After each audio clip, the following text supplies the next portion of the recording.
Hi, I'm Miss Melissa with the Book Bite series from the Oosterhout Free Library with our next installment from Frozen, Elsa's Icy Rescue, published, of course, by Disney from the Before the Story series, written by Kate Egan and illustrated by Mario Cortez. If you're going to be queen, you have to do schoolwork even on vacation.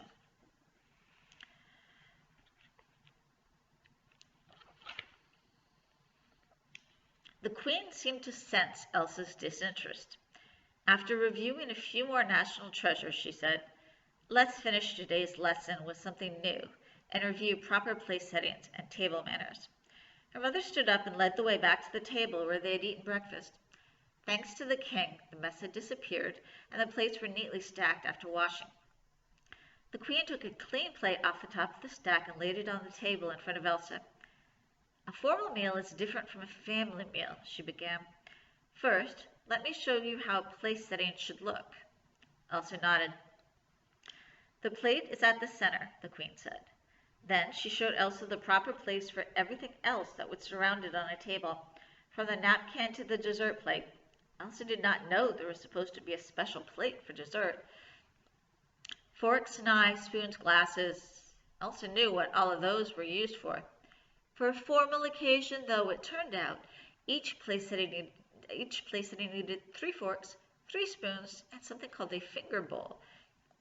"It will be filled with water," her mother explained. "Before dessert, your guests will dip their fingertips in to clean them." "Like a bath?" Elsa said. "Just for your fingers?" Her mother smiled. "Exactly like a bath, but only for fingertips.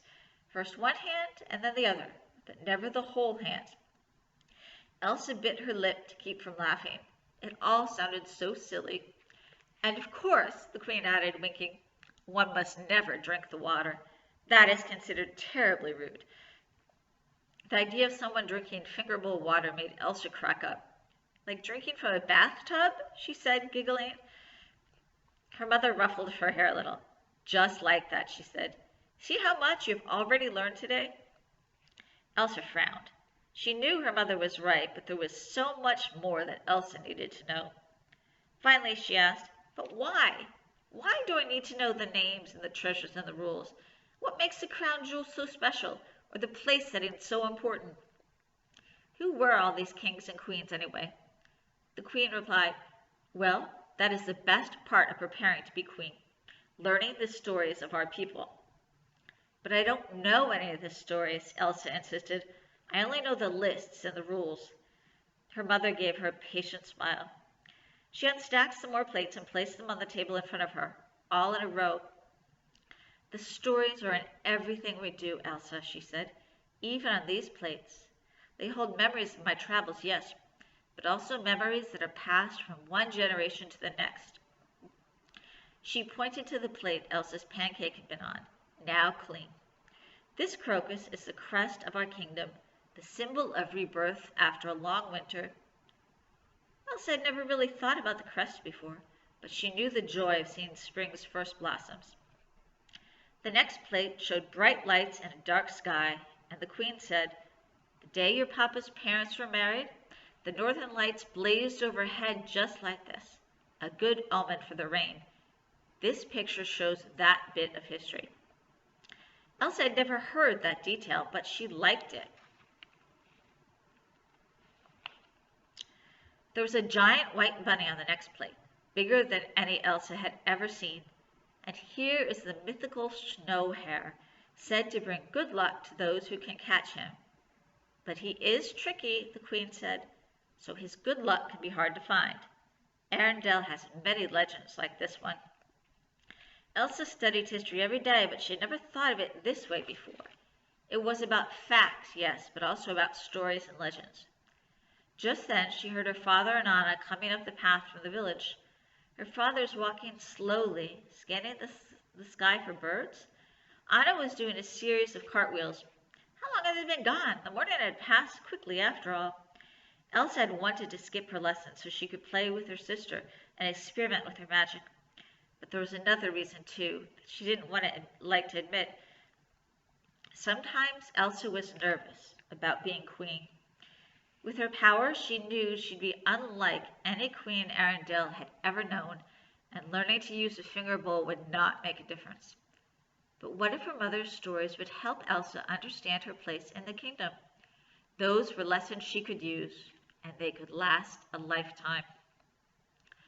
The next few minutes at the summer house followed the same routine as the first. After breakfast, Elsa would join her mother for lessons while Anna and the king would go play outside. At the end of every lesson, the queen would take out one of her special plates and tell Elsa the story that went along with it. The stories almost made Elsa forget about the playtime she was missing with Anna. Almost. Just as her mother finished telling Elsa the legend of a horse made of water, Anna burst into the cottage like a tornado. She told Elsa about every animal and flower she'd seen on her walk, barely pausing to catch her breath while she led Elsa upstairs. Standing in the doorway of the bedroom, Anna narrowed her eyes and looked critically at the fort. "I think we should make it bigger," she told Elsa. Elsa found extra chairs and blankets in their parents' room. She dragged the chairs to the fort and redraped the blankets to fit. The new fort was so big it went beyond their beds and took up almost the girls' entire room. Anna crouched and went inside. "We need supplies," she said. "What kind of supplies?" Elsa asked. Anna thought for a moment. "Art supplies, some toys, and definitely sweets." In one corner of the fort, they piled paper and quills in case they wanted to draw pictures. They created a place for toys and books. Anna flapped on her back and announced, "I think we can stay here all summer." Hildy and Hannah, their beloved dolls, had a corner of the fort for themselves. Anna made sure each one had a place to sleep. Then Elsa remembered a tea set that was buried in the trunk. "Maybe Hilda and Hannah need a place for tea," she said. Together, the sisters fashioned a table and chairs from a book and 2 small cushions. But when Elsa uncovered this tea set from the depths of the trunk, she found that the cups and saucers were chipped and coated with dust. Frowning, she told Anna, "Hannah and Hilda deserve better than this. I know something they will like much more." Elsa hurried downstairs and back to the table, slipping 2 plates, the crocus and the snow hare, off the top of the stack. Her parents had not seen or heard them take them since they were walking in the garden. The family would not need every plate at each meal, Elsa told herself as she returned to Anna. Okay, she was not sure she was allowed to play with them.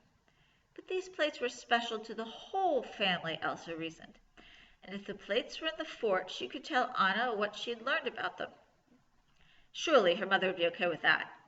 On the top of the plates, Elsa placed a pair of teacups for the dolls. Back in the fort, Anna had propped Hildy and Hannah in sitting positions on their beds. Elsa gave each doll a teacup and a plate, then a couple of sweets from the kitchen. She swatted away Anna's hand as it snaked towards the treats. "Those are for Hildy and Hannah," Elsa said. Anna made a face, but she dropped her hand. Then she poured pretend tea into each cup. Anna acted like she was taking a sip, then blew cool air over the top. "Oh, that's too hot for you," she told the dolls. "You'll need to wait till it cools." "Or maybe not," said Elsa. She smiled at her sisters, and an idea came to her. "After all, I happen to be an expert in ice." She stretched out her hands. She closed her eyes and concentrated, and when she opened them, there was a misshapen piece of ice resting on each palm. If Elsa squinted hard, they looked like ice cubes that were just the right size for the teacups. She dropped them into the cups as Anna begged, "Again!" Elsa clamped her eyes shut and thought about ice cubes once more. But something else burst forth from her hands unexpectedly. It was small and lumpy, but she had made a snowball. Elsa held it out for her sister to see. "Can I touch it?" Anna asked. "Of course," Elsa said. Anna grabbed the snowball and tossed it in the air. She rolled it around in her hands as if she were testing it. Then she got a mischievous glint in her eye, and Elsa could tell what she was thinking. Elsa ducked out of the fort just before Anna could throw the snowball in her direction. "You can't get me," Elsa called out. But there was nowhere to hide from Anna, because their little bedroom was overtaken by the fort. Elsa ducked into a hallway closet, but regretted it. Anna would be waiting for her when she came out. Elsa suspected, and she was right. The moment Elsa peered out of the closet, she felt the snowball splat against her cheek. Fortunately, she knew how to make another one, if her magic behaved, she had hoped. Elsa came out of the closet, acting like their snowball fight was over. "Let's go back to the fort," she said to her sister. Anna looked at her suspiciously, but Elsa just said, "What?" Anyone could see her hands were empty. Anna led the way inside the fort, settling down next to the dolls. Elsa picked up Hildy and gently gave her a sip of pretend tea, which was really just a few drops of melted ice. Just then, when Anna was starting to relax into the fort's pillows, Elsa closed her eyes and focused on forming another snowball. It took a little more effort, but when she was done, she noticed that the snowball she had made was a little firmer, more ice than snow. "Oh, no, you don't!" Anna yelled when she'd realized what her sister was doing. She grabbed the snowball and lobbed it at Elsa. There was a quick scuffle in the enclosed space of the fort, the sisters batting the snowball back and forth like a real ball until it fell from the air with a thud. Right onto the snow hair plate Elsa had smuggled into the tent, breaking it in two. Uh-oh. Check back in next Wednesday to find out what happens.